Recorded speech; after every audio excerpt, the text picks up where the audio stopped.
Yo, what's up, everybody?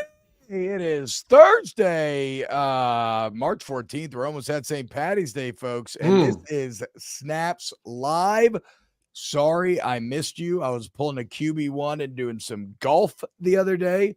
Very fun. Yeah, it was a good time, actually. But I'm glad to be back. The road to 15K continues, guys. If you're watching on youtube.com/@volume-snaps, please hit the like button, sub to the channel, tell your friends about it. I'm T-Bob Hebert. He's Aaron Murray. And if you're watching on YouTube, then you see our guy in the middle, the Cube man himself, Mr. Cole Cubelic, host of the #1 mid-market local morning sports talk radio show, of which me and Hester come in at #9. We got some ground to make up on old Mac and Cube. But you'll catch him throughout the spring on the UFL coverage. You see him every Saturday on your college football coverage on ESPN. Coley, what's up, brother? How we doing today? You can move to that #1 spot when you stop cussing out your listeners on Twitter. That's the #1 way to make that happen. Otherwise, he's never going to hire me. Yeah, it's okay. Listen, I appreciate it, man. I appreciate you have the unfiltered style that I think a lot of us have here. It just doesn't always come out here or here. So listen, you know what's funny? We actually live vicariously through you. No. Don't, first of all, that's a lie, because Cole, I listen to the podcast. Cole has a great podcast as well. T-Bob, forgot to put that on there. I listen to it, and every now and then Cole gets very testy, and I have to text him and say, like, Cole, you told me on the show last week you were going to quit cussing, and then you're dropping an F-bomb. Like, it's good. The T-Bob demon comes out every now and then. Fuck it. No, my mother-in-law gets mad at me because she listens to the pod, and she's like, "My mom need so many F-bombs." I'm like, "You're probably right. We don't have to do it." My mom was very happy when that Senior Bowl video. She thought it was very funny, and she commented on it on Instagram. And you only said the F word once. I mean, look at that. That's a win. That is a win. I thought you were going to say your mom was really happy when she learned that you were working with me, T-Bob. That's what I thought you were going to say. Relax. By the way, boys, I'm pretty sick today, so if I sound like shit, I apologize. But no, it's weird. It's, you know how Bane and Batman says nobody cared who I was till I put on the mask? I literally got no professional opportunity until I started making public dick jokes and saying fuck. like nobody cared who I was till I embraced my inner demon and stopped trying to play it so straight. Now, will I go down in glorious flames? Only time will tell. If you want more, like, subscribe, share with your friends. Cool. We got a lot to get to today. Shout out everybody hanging out in the chat. Jab, Bo, Goat, Greg. What's up, guys? Hope you're all having a great day today. All right. Nick Saban. So we didn't do a show yesterday, so we're actually a bit late to this one here, right? But Nick Saban's at Capitol Hill. He's speaking with Congress. And PG, let's go ahead and roll Saban's comments. All the things that I believed in for all these years, 50 years of coaching, no longer exist in college athletics. So it's always was about developing players. It was always about helping people be more successful in life. My wife even said to me, we'd have all the recruits over on Sunday with their parents for breakfast, and she would always meet with the mothers and talk about how she was going to help and impact their sons and how they would be well taken care of. And she came to me, like right before I retired, and said, why are we doing this? And I said, what do you mean? She said, all they care about is how much you're going to pay them. They don't care about how you're going to develop them, which is all what we've always done. So why are we doing this? Okay, so obviously those comments, you hear something like that, and you know the stories about how much money Nick Saban's made. You know about his $20 million house in Jupiter. You know about the dealerships that he has. And I think the instinct is to yell hypocrite. And there's some legitimacy there. Like, I get where people are coming from. I don't actually fall on that side of the equation, and it's really just because of two simple reasons. First, Nick's never actually said that it's wrong for players to say, what are you going to pay me? He's just said that it's not for him. And I don't think that's hard to understand. I mean, he is a guy who lived 50 years of doing it one way, so forgive him if all of a sudden he, like, doesn't just want to go to this new way. He's not saying it's wrong. He's just saying, you know what, it's not for me, and I kind of wash my hands of it, and I'm out for now. What was your reaction, Cole? I think first off, I think a couple of things can all be right at the same time here. And we all want to just say it has to be this way and that's the only way. And unfortunately in college sports, that's our biggest problem is we refuse to meet in the middle. You know, kids want to transfer and go to other schools and the NCAA says, okay, cool, Burger King, have it your way right away, do whatever you want. We can't find a way to do a one-time or a two-time transfer rule. It's like, hey, if graduates can transfer, why can't I play at 7 different schools? All right, cool, have at it, go for it.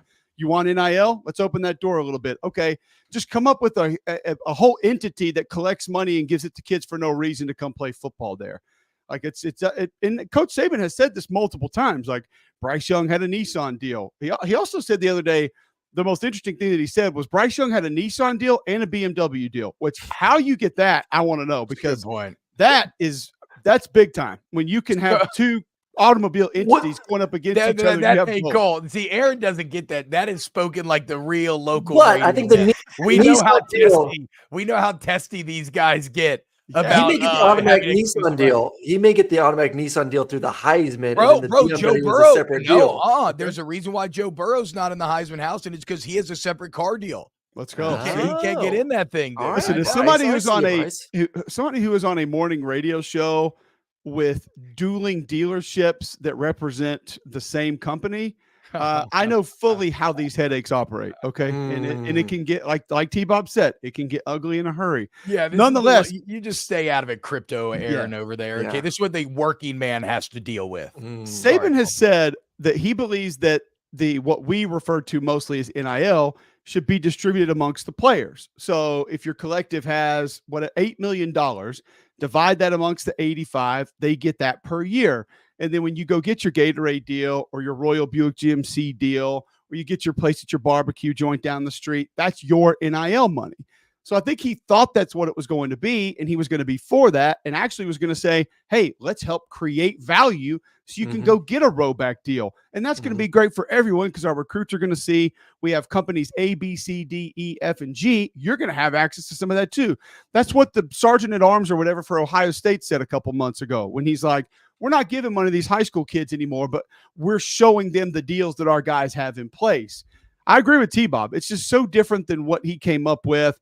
I will never be the guy that sits here and says, look how much Coach A made.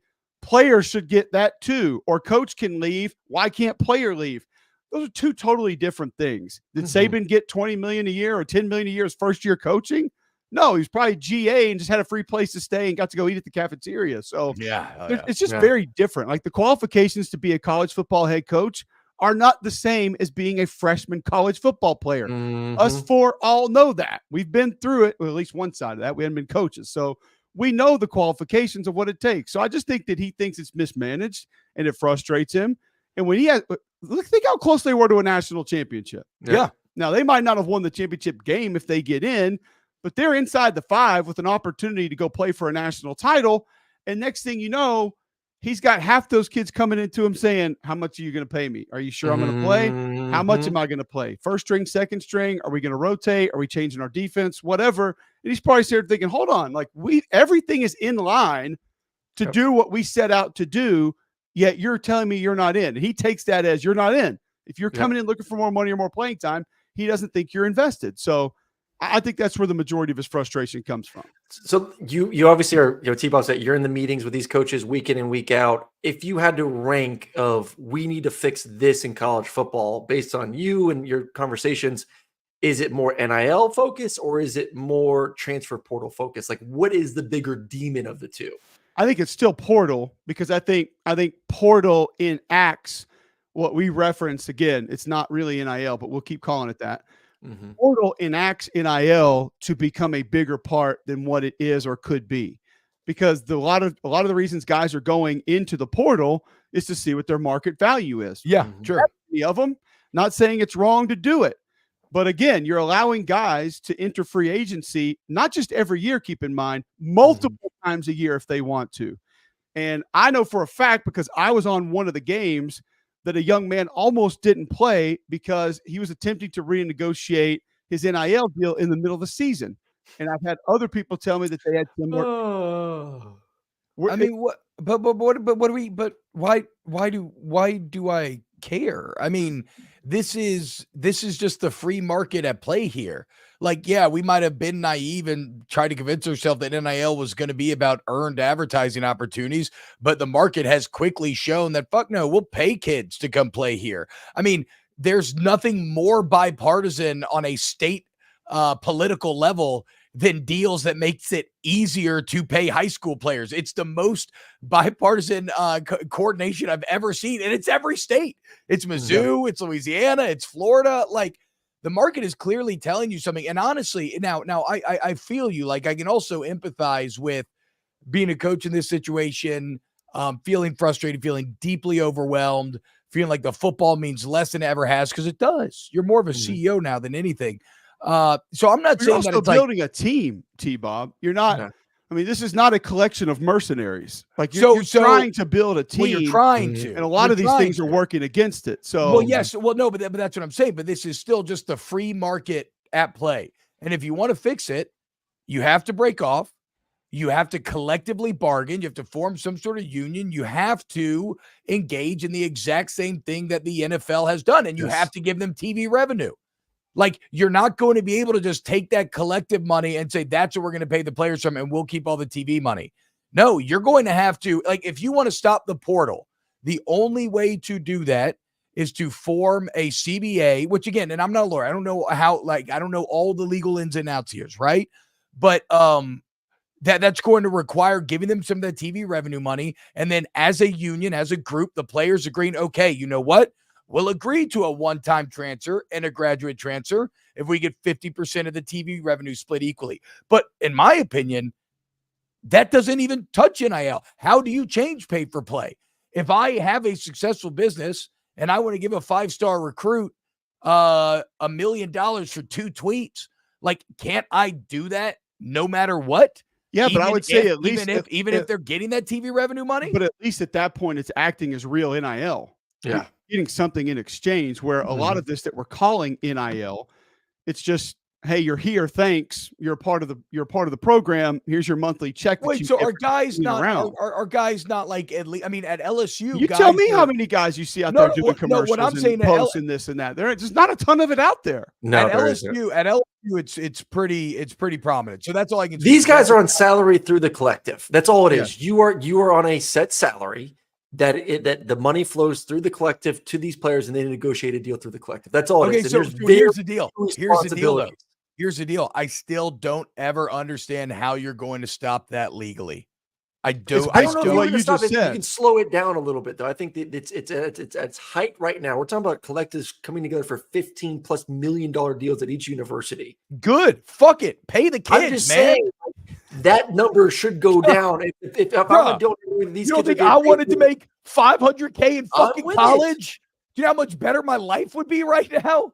I mean, I said you might not have a life right now if you had $500K in college. That's true. No, I'd say the same about myself. That's completely fair. That's completely fair, Cole. I agree. But I do. It goes back to some of the things you said, T-Bob. You have to find guardrails, parameters, fences, borders, whatever you want to call it, and collectively bargaining that would take a big step towards that. If you weren't able to leave via the portal, a large majority of the enticement goes away. And a lot of the enticement comes from, oh, that kid was a 2.5-star. He just caught 86 balls for 1,300 yards and 10 touchdowns and grew 2 inches his first year. We would like to have him here. This is what we can give you. Had no intentions of leaving, but I've heard multiple stories about kids who, quote, have to leave. Didn't want to. I had a coach inside Georgia Tech's facility tell me Jahmyr Gibbs was crying when he went to that coaching staff saying, I'm going to go play at Alabama. He didn't want to do it, but he wanted a chance to win a national title, and the money was that much different. Isn't that the American dream, though? You ball out and then get paid more? I mean, I said it the other day, bro. You double my salary right now, I'll fucking put on a houndstooth hat and go work at W-Jocks. I'll be sitting there covering A-Day. You should be able to do that in the middle of one of your shows? I mean, yeah, bro. You're saying you should be able to enter hour 2. I think not saying, you know what, guys? Unfriendly. I just crushed hours 1 and 2. I want more money. So Cole, are you against? Because I know a lot of college football fans are like, we don't want to be the NFL. We want to stay away from the NFL. I'm in the feeling of like it's moving in that direction, and the NFL is a very well-run organization, one of the best out there, by far the best when it comes to sports. Is it really that big of a problem to implement a lot of what they're doing into the college game to get some of these guardrails in place? I think it depends on your definition of problem, Aaron.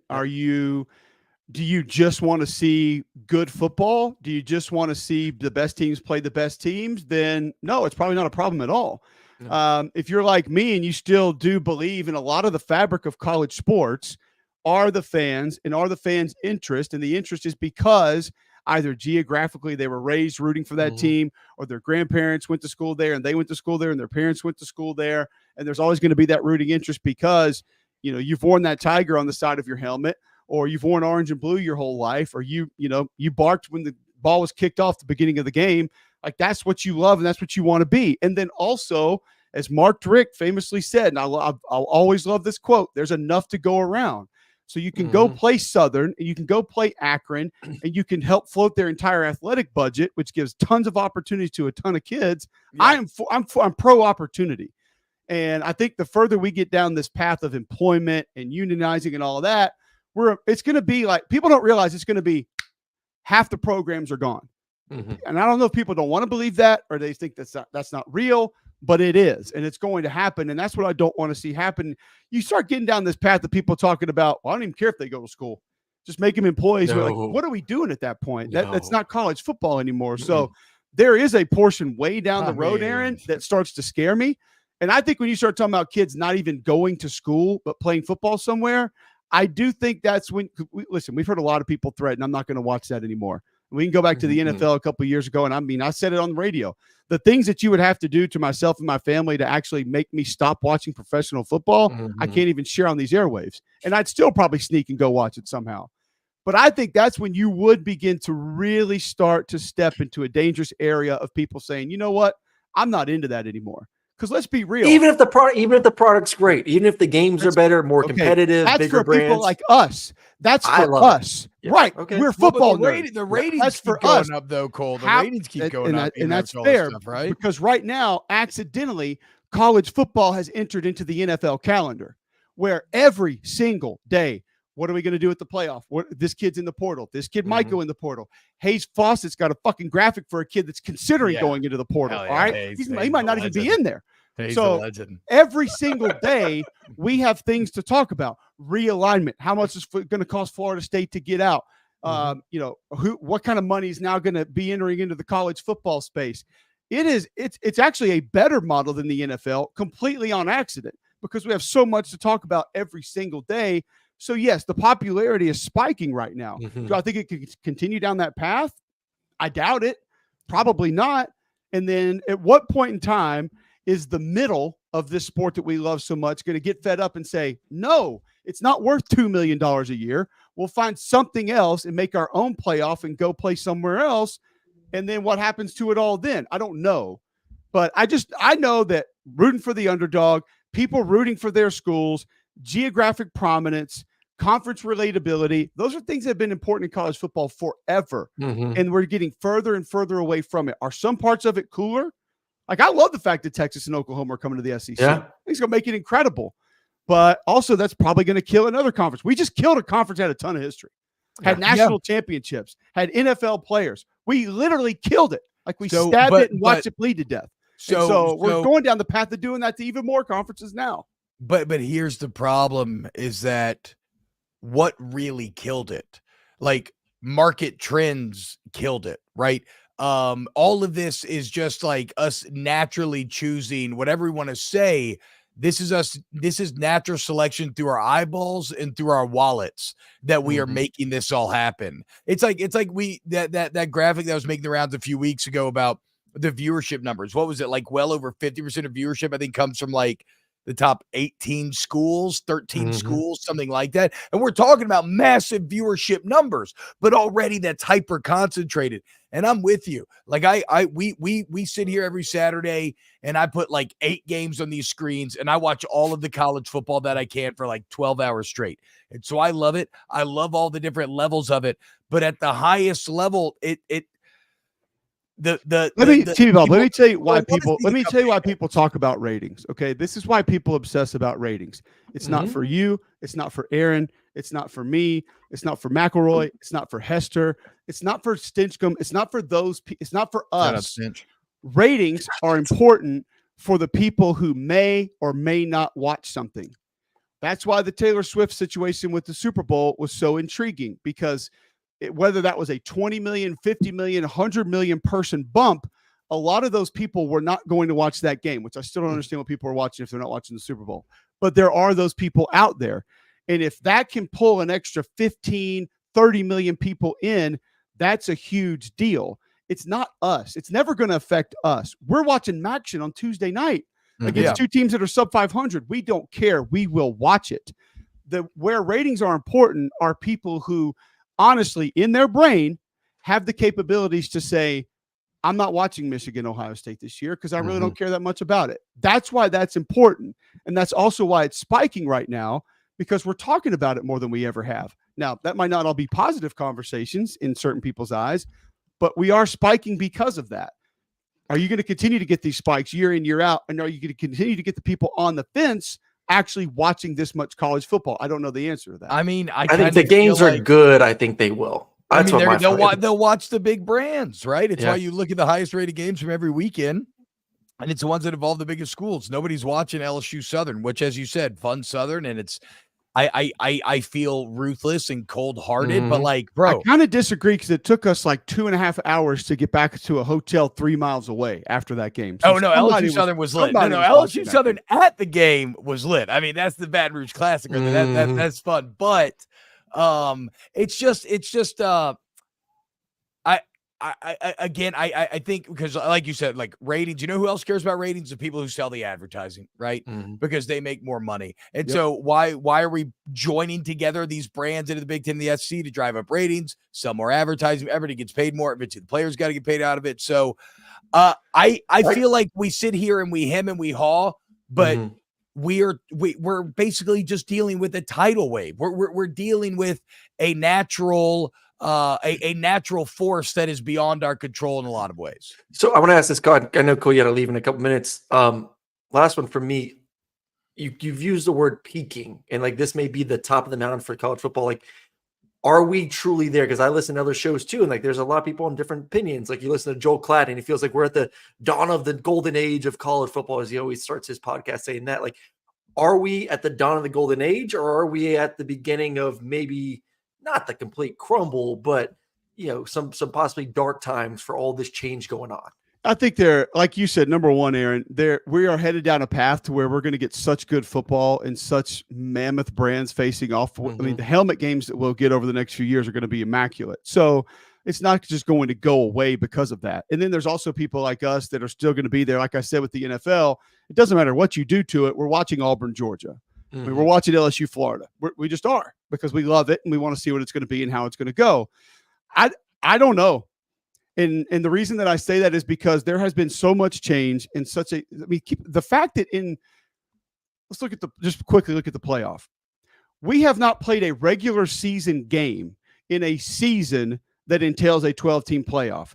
Yeah, we have already seen 7 different proposals for a 14-team playoff. Yeah. Like, that's where we are as far as change, evolution, U-turns, directions, detours, exit ramps. Like, we have no idea. There is no GPS for where we are in college football right now. There's not. The thing was sitting there be rotating. Like, it was that's it. What's the solution? Dynamic, seismic, breakaway change. The only way you're going to get the leadership that everybody is looking for is when the eventual breakaway happens, right? Like it's going to be the only, there's just too many cooks in the kitchen right now. Everybody's trying to grab a piece, and there's no singular voice kind of setting the direction. Here's the thing, T-Bob. I'm sorry to interrupt you. I agree. I agree with what you're saying, but when you say it, you almost make it sound like we have to go down this path for the leadership. When, let's be real, we're going down this path because of the greed. We're not going down this path to find better leadership. We're going down this path because people want more. And the administrators, like, we make fun of some of these athletes, like, gimme, more, like cost of attendance wasn't enough. NIL wasn't enough. Now we want this and we want that, and we don't want to practice in full pads. The administrators are just as bad with this right now. And what is the end of the road? I don't know the answer to that question either. Like, when do we just exhale and say, this is college football? That might not be in our lifetimes. I have no idea what that's going to look like, but let's also not pretend like we're heading down the path that we all know we're going down, so we can find good leadership. No, We're going down that path because this revenue wheel, let's just roughly say $1 billion, right now gives about 18% of that away to Notre Dame and 64 other teams. And people will say, well, man, 18%, 13%, that's really not that much. Mm-hmm. Well, 13% of $1 billion's a freaking lot, a whole lot. And they're just going to keep squeezing it. And they're going to squeeze it and squeeze it and squeeze it until it's zero. And those other teams say, guys, we don't have a choice. And then is it going to be you want to talk about leadership and lack of, who's coming in for those guys? Is it going to be a Mark Cuban? Is it going to be a Jeff Bezos? Like, who's going to come in and say, we can help you do this, and we think you can actually make money on it, and it's going to have some sustainability. And you guys know, like I do, it'll be watchable. I mean, Liberty, Boise, James Madison, whatever. Like it's Troy. It's more than watchable. It's just they have to get it to a place where it's realistic for long-term sustainability. And I don't know what that is. But my whole point was, let's not pretend like we're walking down this path of baby NFL so we can have a better leader. We're walking down that path because we want more of our own money. So I want to be clear about what I was saying as well. I agree, right? That's the natural immovable force that we're dealing with. I just think that since money is the driving force, when people invest, what do they want? They want a very clear set of rules to understand how their investment's going to play out, right? Like Louisiana has a Swiss cheese tax code that is full of hundreds of tax breaks, but no businesses want to be here because nobody can fucking make heads or tails of it. It's all over the place. Like if you had less tax breaks, so maybe I'm not going to say, but it's clear and I understand exactly what I'm getting into, that drives more investment, right? So it's like money's the driving force. Money wants to have clear rules with how to operate, which means and naturally leads towards the more singular leadership aspect of it. So again, I don't think that's the original motivation. I think it's a byproduct of money being the motivation. Yeah, no, I mean, I think you're right. I think you're accurate. And I don't know where the end is. I don't know what we need to get to make it all happen, but it sounds like it's going to happen faster than a lot of us believe. I mean, yeah, like you said, dude, the rate of change is out of control. Cole, thank you so much, man. This was super fun. I know you're very busy. We're coming for you on that Barrett Sports Media list, dude. So today you guys are gunning for 15,000 subscribers. I'm gunning for 10 on Cube Show. So come on, 15, go over baby. there and subscribe to Cube. Come Show. on, subscribe to Cube. T-Bob just wants me to get 15 so I chug a beer on the show. So that's what we're going for right now. Also, me and Hester was talking about this morning, and if we got in like a 2v2 fight, we basically said that me and you would one of us would have to die to quit, but that Hess should be able to take out Greg pretty quickly, and then you're going to be dealing with 2v1, and that's going to get a little hairy. I know he's a quarterback, but I think Greg would be a little bit more difficult to deal with than a lot of people believe. I mean, you're talking about that OG fullback, one of the greatest fullbacks of all time here. Oh, really? I'm not picking Greg. Just saying a little more difficult to deal with than some people may believe. All right, Cole. Thank you so much, man. We've already kept you extra long. You have a great day, my friend. Appreciate it, guys. We'll see you. And you can follow him on everything at Cole Cubelic. He's the best. Follow Cube Show on YouTube. Go like and subscribe, boys. Again, I thought that was going to be more about Saban, but I mean, the Saban thing I think is kind of cut dry, and I feel like we're all kind of in the same boat. What is that kind of the Saban thing? I mean, it leads no, to the bigger I know, topic. but what I'm saying is like nobody. It's no, like again, my reaction was not Saban's a hypocrite, and I understand that side of the equation. Like Levitar was on that. I mean, here you made you made $100 million off this labor that you never had to pay, and then suddenly when the labor gets empowered, it says I want mine, you're out. But again, Saban never said it was wrong, which avoids hypocrisy in my opinion. And all he said he never say like the way in which it's done wrong? He just completely said I'm out of this. No, he's just said he has just said it was not the original intention. Yep. And he has said multiple times, though, he has prefaced it with, I'm not saying it's wrong, but this is how it is. And it's not for me how it is. And so that's why, like, if he was out there saying this is morally and abhorrently just incorrect, well, that's when I would have a problem with him. Right now, I got. No, listen, we've seen multiple coaches in a variety of sports kind of just say that, like, this isn't worth it for me. And hell, we've seen head coaches move to being an offensive coordinator because of a variety of changes in the college football landscape. Like, it's a lot. And for a guy, like he said, that's been doing it for 50 years, it's hard to teach an old dog new tricks. And we said it a million times in the show. Nick has been one of the best at actually adapting to NIL, to the transfer portal. He's dabbled in both, and I think he's been really successful in it. But it doesn't mean you enjoy it. It doesn't mean you want to continue down that path. And for him, it just was not saying it was too much, but he's 72 years old. That's a lot to freaking deal with. Yeah, PG says paying players has always been around the entire career. Oh wait, here he says, I don't think it's hypocritical. I think the energy is I'm taking my ball and going home. I mean, there's definitely some of that. Paying players has been around his entire career. Now that he's not the best at it and people compete with him, he wants out. I mean, if I don't like, I'm not going to argue against that if that's how you feel. I think coaches are fed up with having to sit down with the person that runs the collective and saying this kid came to me and wants to renegotiate their contract or he's going to check the transfer portal. Yeah. But the NFL doesn't do that. The NFL has a set rules. You sign a contract for 3 years. But it ain't the fucking NFL. I know, which is why stop bitching about it and make it happen. Like the market is the market. You can't change it just because you're unhappy or you think it's unfair. You can change it. We're in the middle of changing everything. Why can't you change it? I'm saying these coaches can't. Like, I mean, then get it done. But I'm saying in the short term, continually saying this is not what NIL was intended for. It just goes nowhere. No, it does go somewhere because it continues these conversations right now that hopefully lead to a change. You can't just sit back and be quiet. You got to voice your opinions. And the Kirby Smarts and Nick Sabans of the world have the biggest microphone when it comes to changing college football. If Kirby's not happy and Nick's not happy and Jim Harbaugh's leaving to go to the NFL, there are people that are making a lot of money that are said, and I've said this a million times already too, the people that we need to worry about are not the players, but the coaches, because the coaches are the brands of these universities. And if the coaches aren't happy and the coaches are leaving, that is bad business. Where are they going to go? Who else going to pay him? Who else going to pay him $2 million? You ain't gonna NFL? Good. Or you think I wouldn't watch college football if Kirby went to $20 million? Take a massive pay cut and go be an OC instead of a head coach. I'll take a massive pay cut, huh? How massive do you think? How much money has Chip Kelly already made? $3 or $4 million. And then how much money needs $3 or $4 million. Obviously, Chip Kelly doesn't. I mean, he's made head coach. No, well, yeah, because he's already banked over $100 million. Like, what are we talking about, dude? He got paid in the NFL. He got paid in college. You're just look. You're coming. I just vehemently disagree with this brain drain idea. Kirby, you want to go make $15 million in the NFL? Guess what? Great. You're the outlier. There's 32 NFL jobs. Okay.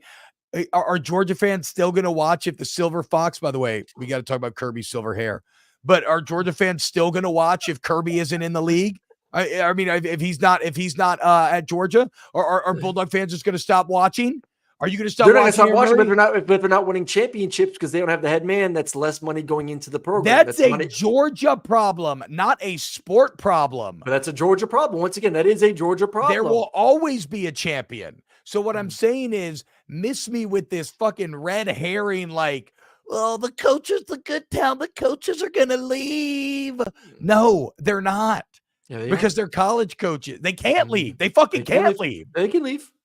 No, they can't. Yes, they can. What are you talking about? Where are they going to go? Where are they go? They go be an OC. Retire. No, retire. Right. Good. Retire. Go There's retire. always going to be someone to take your job. It's the ship quality, brother. It's the quality. You just don't give a shit about quality. You're full of shit. Yes, it would. The quality of the football is not going to go down if you get George is the perfect example of what the quality of football was a decade ago to what the quality of football is today. George is the perfect example of why removing Kirby would actually be more exciting for the quality because it would all feel way more wide open. Not for the Georgia it's Georgia. Yeah, not for the Georgia. That's why I said it's the Georgia problem. You're painting it as a sports problem. I'm painting it as a Michigan problem too. What happens when Michigan falls off without Harbaugh this year? You think money's going to be flowing into Ann Arbor the same way it was a year ago? I don't give a fuck about Michigan. The ship of Theseus rolls on, Aaron. Brands, you replace baby. one plank with another. You replace, okay, great. And guess what? You know what? Maybe Nebraska takes their spot. Good. You know who I don't hear bitching? Matt Rule. You know what he's doing? Selling fucking corn-based vodka for the boys. You just care about the little guy. Paid. I'm here to make sure the big boys, the big brands, which you brought up the stat of what teams get the most viewership Those brands need to have success if we want college football to have success. Fair enough. Here. The big brands sell. And are they going to, what the fuck are you talking about? Are they going to go away? They're not going. Somebody's always going to want to coach the Georgia Bulldogs. I'm just saying. Somebody's always brother. like, what are you? I'm not going to change your mind. You're not going to change my mind. I'm in the mindset of I need happy coaches because I want Kirby and the hardballs and the feel threatened and all these. I don't feel you feel threatened because the school that you support is easily far and above the most dominant program right now. They're head and shoulders in front. It looks like they have a throttle on the sport and like they should win multiple national championships. And yet you're scared that Kirby is going to get fed up the same way that Harbaugh did, and Kirby's going to leave. And then you're going to be left, and you're just going to be normal old Georgia again. Yeah. That scares you, and that's understandable. Yes. But don't paint it like a sport-wide problem, because we would celebrate if Kirby left. Every other school would. Nobody's going to be like, oh, the quality of college football just went down because I don't have to play Georgia. You're also painting this as just like a possible Georgia problem because Kirby's the one out here voicing his opinion about it. This isn't every university problem. Not just because not every coach is out there voicing his thoughts about it doesn't mean that they're happy or possibly looking for the way out. I thought this was fucking America, okay? Where we let the markets decide, the invisible hand and all that. You're out here playing your little meme coin markets every day. Maybe we should put a cap on that, Aaron. Why don't we regulate that? Why should you be allowed to make next money year? That's what I'm talking about. Advantage of other dumb motherfuckers that are going to jack up these prices and buy them off of you. I just got in early. That's it. I got in early. All I'm saying is, why the hell are you arguing against pay for play and these kids making money at the same time that you're fucking skimming crypto? I'm fine with kids being paid for money. I just want it to be organized. I just want it to be somewhat organized. That's it. And yes, Scott, hold. HODL, baby. Bo Kinney says if BK was at Kirby's level speaking like that, T-Bob would defend it like Gandalf. Bro, BK said the same shit. All the coaches have said the same shit. Thank you. And it ain't hard to understand why. Because it's really fucking tough. But you know what? I'm a local goddamn radio man who's desperately trying to get a couple of shows renewed on the side so I can continue to support my fucking family. I'm sorry if I don't feel bad for these $10 million coaches, okay? Fucking deal with it. Everybody's job has tough elements that you don't like, and they get tougher sometimes. I don't care. If you think that I'm upset about Lance Hurd leaving LSU and going to Tennessee because somebody wanted to pay him $500K and LSU didn't, I ain't fucking mad. That's the most understandable, natural, and American thing you could possibly do. I got a bunch of socialists and a bunch of communists over here trying to cap the markets there. I want more. Look, if you argue for more control of college football, I need you to the next sentence argue for more regulation in the crypto space. Get Web3 under control. It's coming. I'm just going to try to get paid before it comes next year. Yeah, no shit, it's coming. I don't know why people think governments around the world are just going to let Web3 develop under their nose and be like, yeah, let's just willingly give up the power and control that we've amassed over the past couple hundred years. Oh, that was fun. Just tell me when to sell my Bitcoin. That's all I'm saying. I will. 3 weeks. Oh, geez. Whew. I need a cigarette. That was fun. It's going to hit 150. Damn right, Scott. Damn right. Hodl. Hodl. Look, here's the deal. Brad Bush, Brian Kelly quitting too. Good, dude. Bro. I love college football. I love college football. I'm always going to be here, you know? And we may suck. Did I stop watching when LSU spent 2 years under 500 a couple of years ago? Fuck no. Like, I'm always going to be here. Cole made the point too, like, this is you. You are different. And Aaron, what are the ratings? What are the ratings saying? I don't get what the fuck y'all are getting at with those points either, because what are the ratings saying? They keep going up. And you know what else people like in terms of ratings? And as soon as they go up, they like just going up. No, sports viewership absolutely can keep going up and does keep going up. Look at the NFL. Oh, they're so political now. Nobody gave a fuck. No. Oh, college football, it's so professionalized now. We just set records for ratings. And once again, if it is turning to this whole professional league, like, I'm fine with it turning more like the NFL. It's perfectly okay with me. Get rid of the fat, cut the weak, let the strong survive. I don't even necessarily like it, right? Like, I think my opinion on whether I like it or not is kind of moot, because some of it makes me very sad and it does lose a lot of its unique kind of luster. I'm just saying this idea that people are going to get turned off because Kirby Smart left Georgia because he doesn't like pay for play is bullshit. People are going to watch more and more live programming. The only live programming we watch are sports. And you know why the NFL is so successful, Aaron? Because you know the storylines. There's 32 teams. You know the division rivalries. You know the players. Where we don't know the players in college football right now anymore. Do you? You will know them. You have to relearn that. You know why basketball? You will know them the more they shrink. You know why? Because basketball, you have all these great players that are one and done.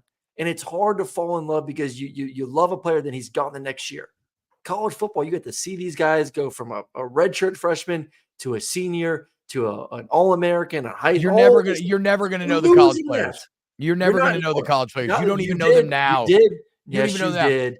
Yes, you did. Just because you don't know their faces because they wear a helmet doesn't mean you don't know who they are and their stats from the previous year or the fact that they were a walk-on 2 years ago at your university. No, you build a relationship with that player. That's gone. That is gone. The top end of the NFL. You know the top end of CFP. That's gone nowhere. What I'm getting at just lost their starting quarterback to Notre Dame. The amount of starters, Jahmyr Gibbs you brought up Jahmyr Gibbs, went to Alabama. You are losing the top guys. That's completely false. People still know about Jahmyr Gibbs. It's like a free agent signing. Did I fucking forget about Saquon Barkley when he signed with the Eagles the other day? Who's that guy again? Saquon? I don't know. I don't remember anymore. He switched teams. No, my point is, again, I'm not saying I think this is good or bad. I'm not offering a value judgment because it does kind of bum me out. But as we shrink that team pool and we enter the age of the Uber conference and maybe an entire breakaway league, ratings are going to go up because it's less to keep track of. Right now, you got to watch 65 Power 5 teams to try to know all the kind of ins and outs. It's an NFL model. Yeah, exactly. That's what I'm saying. That's why you're telling me that why are you telling me the ratings are going to go down then? The ratings won't go down, but you're talking about it won't go down if they go to, I am trying to say we need to get to this NFL model. We need to just rip the Band-Aid off and say this is college football, and I'm fine with that. I think that is healthy. The college football is done. What college football is and what we grew up watching, that is over. Yeah, I mean, it's a bummer, but yeah. It's done. But going to NFL model does include a CBA, regulating the money. Where's the money going? Paying the players directly, having them be employees. Malik Thomas says you should ask yourself, is the current state of college football self-sustainable at where it is right now, T-Bob, despite the ratings? That's the point, though. Like, I don't know. The market will decide that, right? But what the market, people keep telling me that eventually these boosters are going to get fed up paying. Why do they keep paying more and more? I mean, like, everyone's chasing that championship, baby. Okay, exactly. So, I mean, yes, eventually it has to stop, but like, the market will make these decisions. I don't have to know whether it's sustainable or not. That's the invisible hand. Mm-hmm. The invisible hand will decide. That's like T-Bob over here asking me when he needs to sell his Bitcoin. Like, if I knew the market, I'd be a rich man right now. Who knows? Well, I thought you were a rich man, dude. What's up? Means it'd be good. I'm not rich until I sell. I got to sell first. True. I think, and Bro Kenny, big great question. T-Bob's answered. That's just it. I don't know. I mean, do you not understand what I'm saying there, though? No, I get you. I 100%. No, I know. I'm talking about Bo or anybody in the chat. Like, why do I have to know if the current model of college football is sustainable? We are talking about a marketplace that was literally just born 2 to 3 years ago that shifts every single day, that has no hierarchical leadership, that seems to be breaking away from the organization that has controlled it for over 100 years. And you want me, a general studies major, to give you an economic cost analysis of whether or not the model's sustainable? Are you fucking high? I'm making the very simple point that the market drives all of this. Mm-hmm. And so you can get pissed off, but in a way, it's just monetary democracy, and it's America. And that's all I'm saying. And again, even if you do the CBA thing, you can control the portal. Okay. Yes. You can do that. which by extension, as Cole pointed out, would Controls control NIL. some of NIL. But Yep. you're never going to be able to stop me from paying a kid to come to my school. Mm-mm. You It cannot. happened before. It happened now. It will always happen. Yeah. There will always be a way. You can't. And I'm a firm believer what Brad Bush says here. We will never not watch. He says college football in America. I'll just say football. Yeah. We're obsessed. We're Mhm. obsessed. And it's fun. And it's awesome. And you want your team to be awesome, which means, investing in Bitcoin, getting a big payday, and then giving all of that money to your local collective or Snaps coin. Snaps doing, coin. Snaps And coin. those in the chat right now, the 100 people in the chat, Snaps Doing a coin battle will be the pass. first investors. We'll be at the top of the pyramid. Let's go. Speaking of good financial management, let's hear from our friends at DraftKings. The thrill and excitement of March Mania is here, and DraftKings Sportsbook, one of America's top-rated sportsbook apps, is giving new customers a shot to turn $5 into $150 instantly in bonus bets. All you got to do, place any college basketball bet. That's right. So if you like the Cinderella stories, put your money where your mouth is. You think a 16 can beat a 1 again, or you just want to go full chalk? It's all there on DraftKings. So download the DraftKings Sportsbook app and use code T-Bob, T-B-O-B. New customers bet $5 to get $150 instantly in bonus bets only at DraftKings Sportsbook with code T-Bob, T-B-O-B. The crown is yours. So Jeff Soul says you got to be realistic, though. It's not sustainable, so there must be rules implemented. Yeah, look, I think rules will be implemented. I just kind of in a bummer sort of way, I think those rules are going to be the full break off, the Super League, a union, and a CBA. Which whatever it has. I mean, that would be awesome. It has its positives and negatives, but Dave's here. Basic misunderstanding of unions to begin with. I mean, that's also fair. I'm maybe I'm using union incorrectly. I just mean that the players are going to have to be represented by some entity that can collectively bargain an agreement with whatever the ruling is. It like the college football playoff? Do they become the leaders of the sport? Whatever that is, you're going to have to have somebody representing the players that all the players agree, okay, what they decide, we will go with. So if I'm using union incorrectly, that's on me. Again, this is all, it's all a bit over my head. But I'm going to watch. I know. I can't believe we had one of these shows. It's kind of a fun show. But I also kind of hate talking about this stuff sometimes. I feel like people think it's boring, but I don't know. I feel like maybe people enjoyed this today. I think we made it fun. Greg says, T-Bob, if you gave a player $1 million to come play at LSU and then he transfers after you give him that $1 million, you're going to tell me you aren't going to be pissed? I never said I'm not going to be personally pissed, right? You're pissed when your favorite player leaves in free agency. Like, I'm not talking about being personally pissed. Yeah, but you're not financially, you're not when your player probably goes in free agency, it's not like you're paying his salary. You are paying his salary as that booster. Well, shit. I mean, I don't know. Saints are they got 13 million on the cap right now in dead money for Andrews Pete, and he's about to be playing somewhere else. Also, you could just do it in this Wild West time that we live in, like Tennessee did, where if you go, whatever NIL money you get, that's mine, dog. So you ain't going nowhere. I got them motherfucking golden handcuffs on you. Also, pretty exploitative, right? Which is that would be maybe one of the benefits of a CB. Again, every money enjoys clear avenues with which to work, right? It's why shitcoins and stuff are more akin to gambling than anything else. And maybe not as rigidly predictable as some of your more traditional, safer investments over time. Nope. Hawk, what are we pumping? Hey, do some illegal financial. Oh yeah, I don't want to get in trouble here. Tell people what to buy. Not going down this route. Tell people what you're invested in and what to buy so that you can sell it immediately. Oh, not happening. Not happening on this show. Off the show, we will discuss the shit coins that I am in right now, but not on the show. All right, look, we love you so much. By the way, guys, exciting news on my front. Another kid? I set up my number cut. That's true. I mean, the amount last night that I released, if we get through this, I mean, there's no chance that I have the ability to get a woman pregnant anymore. Mm. But I mean, you want to talk about floodgates?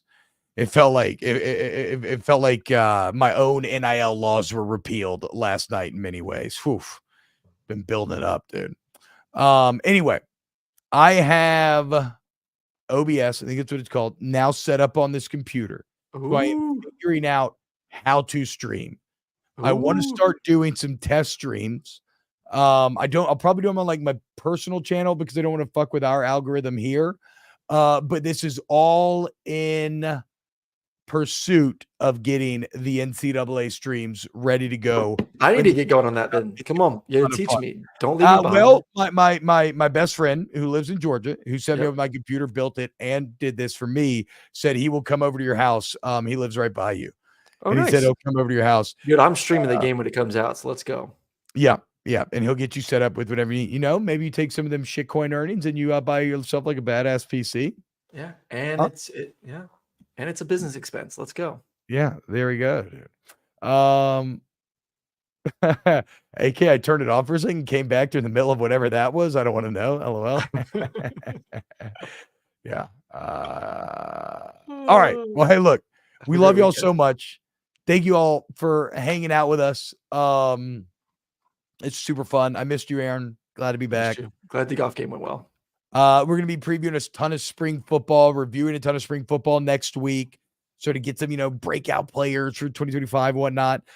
We still have our mailbag, which I think we accidentally maybe missed this week because we went guest heavy, but snapscfb@gmail.com is where you can get your questions in. Hit the like button, subscribe, please. Y'all, road to 15K. Let's hit 15K if we can. YouTube.com/@volume7. And if you're listening on podcasts, rating, reviewing, Apple, Spotify, those are very easy, free ways in which you can help the boys. So thank you. We love you. And thank you to PG and Chris Tran as always. And we hope you have an excellent weekend.